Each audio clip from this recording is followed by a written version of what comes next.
Actually, we're broadcasting live online right now. So.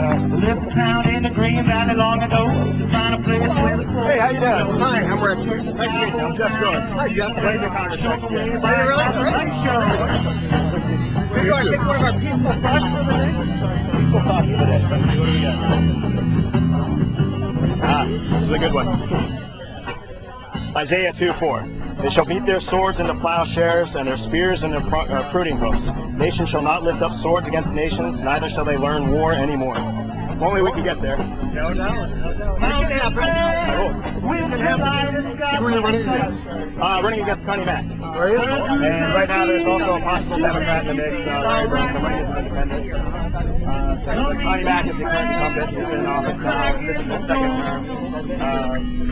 He's been generally very supportive of the war, the Iraq war, and the president's position in that.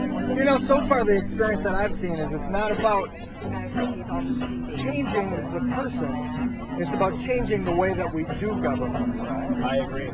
You know, you talk to people, I mean, even, and this is considered a conservative community, you talk to the people around here, the majority of the people are fed up with this war. They're fed up with the way everything's being done in Washington, but it's a systemic problem, and it's difficult to change. And, you know, what we're doing with our campaign is we're doing something a little different. As soon as we get all the technical problems ironed out, I'm going to be up basically 24/7 online. And what we want to do at that time is it's not about me like going out there and campaigning so much as it's talking to people in the community and talking with organizations like yours and actually getting the real feedback and getting the positions, not doing the 2-minute in front of the camera. Kind of like what we're doing now. You know, I actually want to go down. I want to sit down with organizations and just talk to people, because I think one of the biggest problems that we have right now is that people, there's a real lack of communication between the people and between the government, particularly on the federal level. So if we can use the new media in a way that actually bridges that gap, I think that we can really accomplish something. So why don't you, you're actually live online right now. Why don't you tell us a little bit about your organization? Okay. Well, we're Unity of Fort Myers, and really what we believe is that peace begins inside of us. It's not necessarily, we're not looking to go influence government, go influence different groups. We say peace from the inside out. And as you become peace, you influence those around you, those in the community, and the world. So peace comes from the bottom up, and it's a grassroots deal. And it starts right in here. And that's touching with the source. Whatever you can call that source, you know, whatever label you put to that source, then, you know, because we're all one on the inside anyway. So how long has your organization been here in Southwest Florida? We've been in Southwest, Unity of Fort Myers has been in Southwest Florida for 60 years. Yeah. So you're kind of new to the area. Yeah. A very peaceful centered organization. It's a church that has a non-denominational church that is loving and accepting of all people and breaks down the barriers between people and looks for the good. Tell people where your church is at. We're on Ranchette Road, which is off of Idlewild, which is off of Metro. So we're on 10-acre property and a little lake on it. It's a real beautiful property and a very peaceful space. And we're community open to all. Now, everyone's welcome. Sure. Well, what I'd love to do is, like I said, we got a few technical hurdles we're overcoming right now, but what I'd like to do is maybe come down for a service one day, and with your permission, we'll broadcast the whole thing live, and we can sit and we can talk to the congregation. Absolutely. I have to get the permission of the minister. Of course. And we certainly would be open to doing that. Okay, let me I'm sure he will be. My contact info. All right, John. Sure. Where are you from? I'm originally from this area. I grew up here in this area. You're not the Jeff George that played quarterback for the No, unfortunately not. He's way too nice to me. Actually, I'm not diplomatic, a little opposite. Well, you know, I'm thinking it might be a good thing if some people confuse me on the ballot, but then if someone confuses me with them and they lost money on it during the day, that's probably not a good idea. But, good luck to you. Yeah, good luck to you. Good talking to you. It was nice meeting you. Okay, good meeting you too.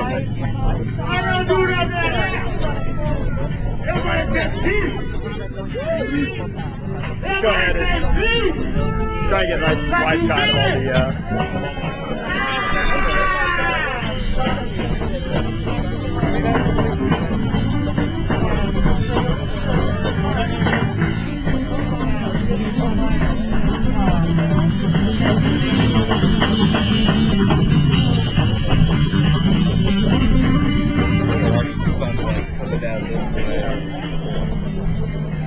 if you need me to move from position of light, just give me a few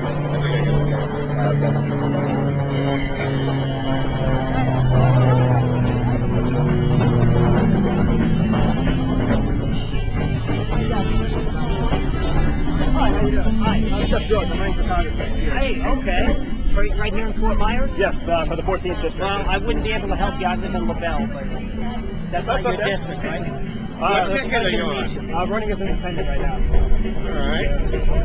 All right, good. No, special organization. Right now we're broadcasting live online. We're also recording this for future videos. So. Okay, I'm Steve Hine from Save It Now Glades. We're an environmental group in Henry and Glades County.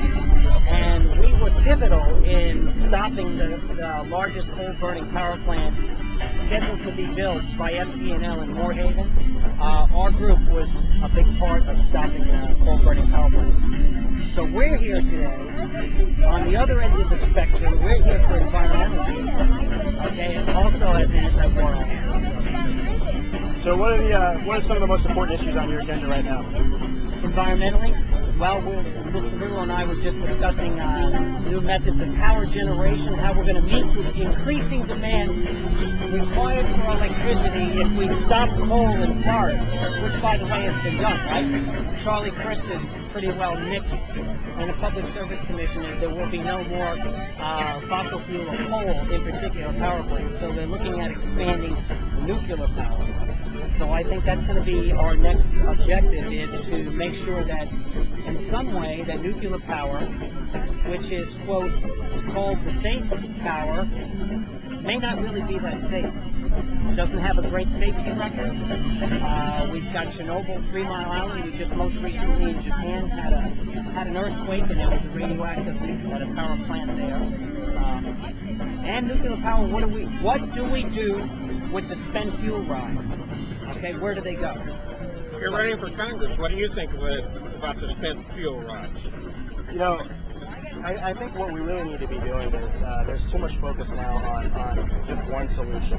I mean, people look at wind power, Correct. people look at solar power, and they say, okay, this isn't going to work for everybody. No, but you know, if we go with natural gas, if we have in some places you'll be able to apply a wind solution, solar can help. You know, for the consumer, what we have to make sure is for the people out there, when they plug their power in, they get power. You know, people don't need to worry about how we're getting the power, but in government, we need to worry about how that power is being provided. And personally, I don't think that nuclear is a safe option. You know, it's safe until there's a disaster. Correct. You know, But there hasn't been one so far. and then that's the issue. Well, unless you count Chernobyl. But in this country, Right. there's been not one known that I know of death as a result of nuclear. That's correct. And we do have an excellent safety record here. And there's no emission problem. The Europeans have a good safety record as well. Unfortunately, you know, we have the problem with the nuclear waste, which is where do you put it? And the other problem is we've also Where does France put theirs? they're having this problem in Europe as well. What do they do with it now? They have a Stick it somewhere. yeah, they have a couple of repositories in Europe, and there's a good chance that they're going to have problems with it. I think my personal feeling is I am not 100% against nuclear power, but I think it should be the last option. I think we should pursue other options before we get there. Such as wind. Exactly. Natural gas, I think, is a good alternative for right now. I think coal is a big problem. Coal, we need to get rid of coal burning. That's one of the things that's putting out more emissions than anything.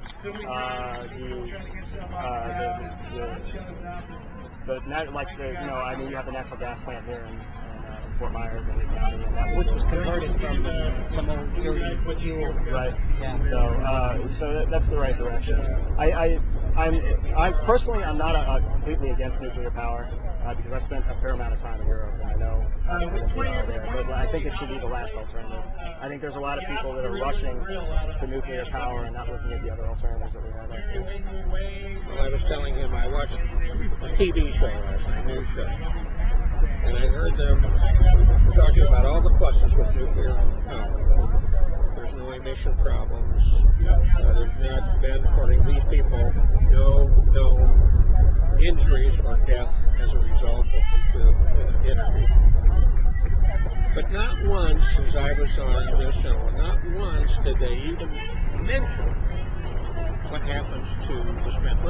Not once. And I kept saying, come on, I want to hear this. But It's not an answer. That's it. They're hiding them in the earth. Yeah, that's the issue. And you know, the thing about nuclear power is, I mean, if you discount 3 Mile Island and Love Canal, if you discount Chernobyl, which granted wasn't in the U.S., you can say, okay, it's got a decent safety record. But you have this problem of, once there is a problem, it becomes an intractable problem. well, Love Canal was a case of their dumping Right, it waste. was a dumping site, right. But That's emblematic of the same problem that you have with the fuel cells. Is that eventually, if you have a problem where they do leak, where if you're not storing them correctly, and you do have a problem where it contaminates groundwater or it contaminates the fish where people are living, yeah, it's a similar type of situation. Well, I've also heard these people for a number of years now talk about the science behind storage, that they've manufactured or made these real tight cells that are, I don't know how many inches or feet thick and so forth. But I lived in Santa Fe a few years back when they talked about transporting sent through there. Well, the people, those who were anti-nuclear energy, were getting people riled up. Oh, they're going to have a nuclear accident here. I was a hospital administrator at the time, and we had, for our disaster drill that same year, a simulated nuclear accident. It was amazing what we learned and what the medical staff learned about caring for people who were exposed to nuclear waste and how you handle it. But none of these issues I'm talking about, I don't think they have been explained well enough so that the people out here know. I mean, it's very easy to say, oh, nuclear, oh, you know. There's a lot of pluses, a lot of, you know, and I recognize that there's a problem with the story and disposition of this material. And you know, you talk about Europe. I mean, Europe's I could tell you that it's a significant percentage of all of Europe's power, Western Europe's power, is nuclear. And I've lived and I've worked in Germany, and I used to live, I was staying about 10 miles away from a nuclear power plant. So it can be done safely, but it only takes one disaster. That's the issue. You know, that's one of the biggest issues. Well, we've got a disaster on our hands today. Oil's up to what, about $100 a barrel? Yeah. To me, that's a disaster. I'm a retiree on a steady. My income is here. The cost of living's on here. But we got these illustrious people in Washington say, but there's no inflation. I'd like to talk to the guy who says there's no inflation. I know. They go by the core inflation rate. They discount food, they discount housing, and they discount fuel. Yeah, well, discount all the things that are inflationary, right? Then there's no inflation. You're making $500,000 a year, That's you've right. got no problem. That's a small percentage of your budget. But for the average working people, food, fuel, and housing, that's the majority of your And budget. you're in a part of the world where you got an awful lot of retirees who are living on fixed incomes. And it's a problem. Well, a big part of the problem with the oil prices is the instability that we're promoting in the Middle East. And these, the speculators, my God, they're in there, they're on those floors every day. God, 97, 98, 100, you know, they're buying up oil like it's going out of style, based on some nonsense that's coming from Bush about maybe invading Iran.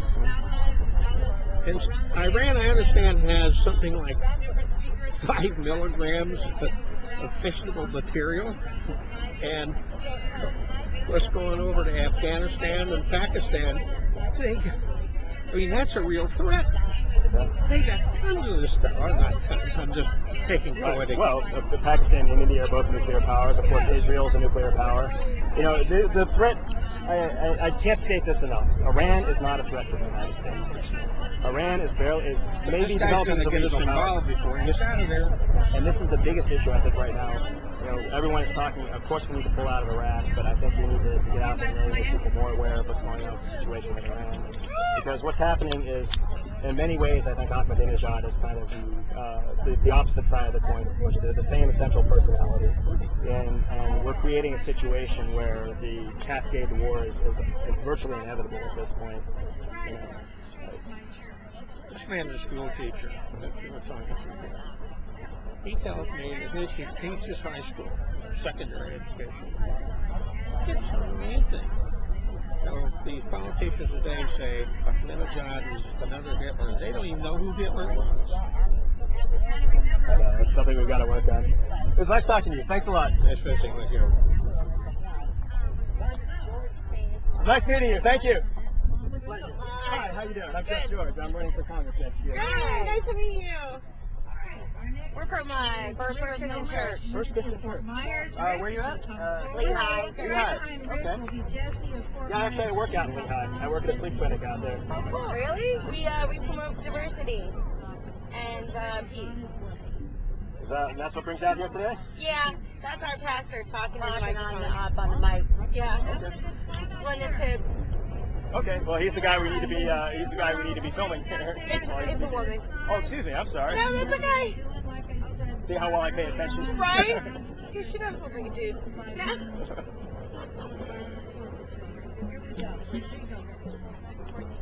Have a great day, guys. Yeah, thanks a lot. Yeah, I was trying to get out the Community of Fort Myers. Thanks a lot. And what a wonderful day to make a stand for peace. We're all here because we know that peace is attainable. Yeah.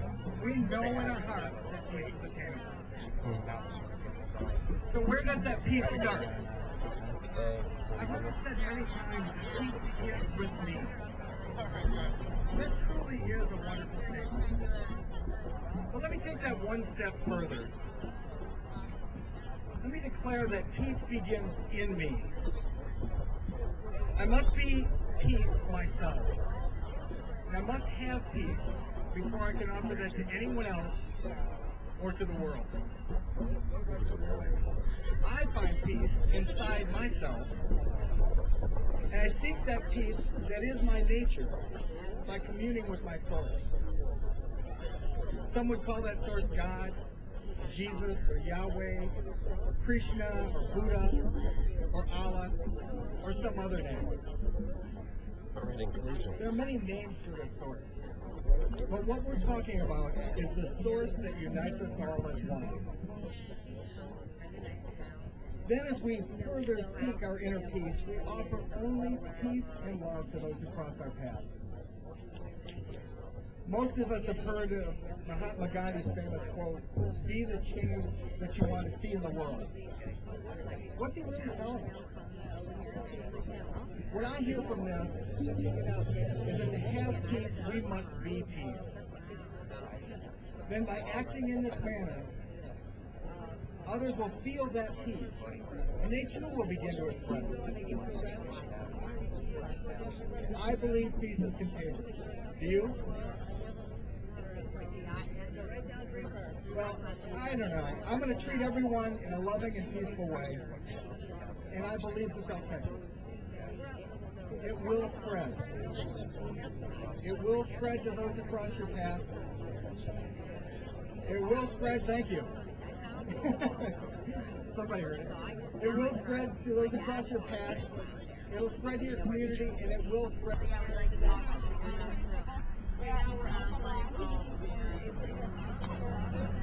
Ah, but I didn't know that. We are the FCC Environmental Association. Cool. Yep, we're a fundraiser for a fire. I'm Jeff George. I'm running for Congress next year. Oh, well, that's awesome. We were like... So we're broadcasting live online right now. We're also taping this video right here. So if you want to go on a little bit more about what you're doing. Well, we're bringing in Pro Mark January 19th and 20th to do a workshop on campus where she's going to show us how to make biofuels. We're actually going to make biofuel on campus. Each person is going to leave with about a liter of waste or of oil. We're going to try and use the oil from the cafeteria to make fuel. But that stuff you use for something. Yep, we're meeting with the student government next Tuesday with the bill to ask for funding to have it go on. This is a fundraiser an extra little chunk of money to go into the project. If it spurs enough interest and if kids really get involved with it and think it's something that we want to pursue as a community on campus, we want to put in a station where we convert large quantities of it at a time.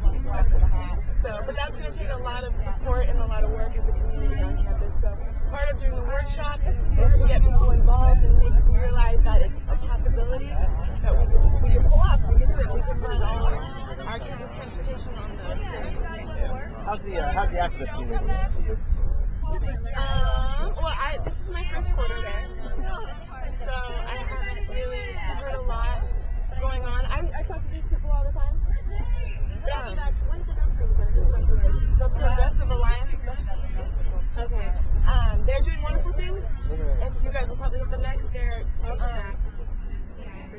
project they're working on right now is shutting down the School of the Americas, which is a school in Georgia. You'll hear about it. You'll hear about it. All right, thanks a lot. Thank you.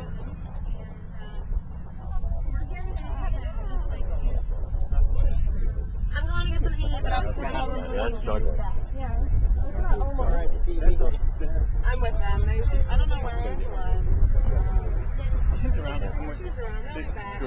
Hi, I'm Jeff George. Hi, I'm running for Congress. Oh, get out of here. Oh, my Which district? What? Oh, sorry. Which district? District 14. 14. Right, that's County line, yeah. Well, seeing how Neil didn't do that well last time, I hope you do that. Well, we've got a lot of issues this year that hopefully will really get people out and talk to the people. So can you tell us a little bit about what's going on here? Well, we're going to the annual protest at the U.S. Army's former School of the Americas, now the Western Hemisphere Institute for Security Cooperation. It's a training program for Latin American soldiers. Unfortunately, a lot of the graduates there have been involved in human rights abuses like massacres and assassinations and coups. And while the Army says that it's to the benefit of democracy to professionalize the Latin American militaries, I'm kind of worried that we're training those who undermine democracy. The School of the American graduates do not have a great track record from the 80s. No, and most of the trainees now are in Colombia, and there's the whole issue with the paramilitaries there. And we're joining the annual protest to call for the closing of the school and an investigation into human rights issues in the training there. What other things are you working on? Well, our group is on the FGCU campus, and we're also investigating the use of fair labor in making college apparel. We're still investigating that right now, so it's an ongoing project. And after that, we'll find something. Well, what we're doing is actually we're trying something a little different for this campaign. Is basically I'm going to be live casting online. So we've got a couple technical hurdles we got to just right now. We're online right now. Cool. So and what we want to do is we actually want to get out there and we want to talk to all the different groups in the community and talk to people in the community and actually do a more in-depth study of what people are doing. So what I'd love to do is I'd love to once we get everything all worked out, head down there at GCU and actually talk to you down there and see what's going on. That would be very cool. I'll give you my information. Yeah? All right, cool. Are you with any party? Or right now I'm running as an independent. Okay. All right, cool. Start taking this on the back. All right, thanks a lot. Thank you. What's your name? Jared. Jared, thanks. Yeah, good luck. I got 10 minutes left on the tape. Okay. You want to swap it out?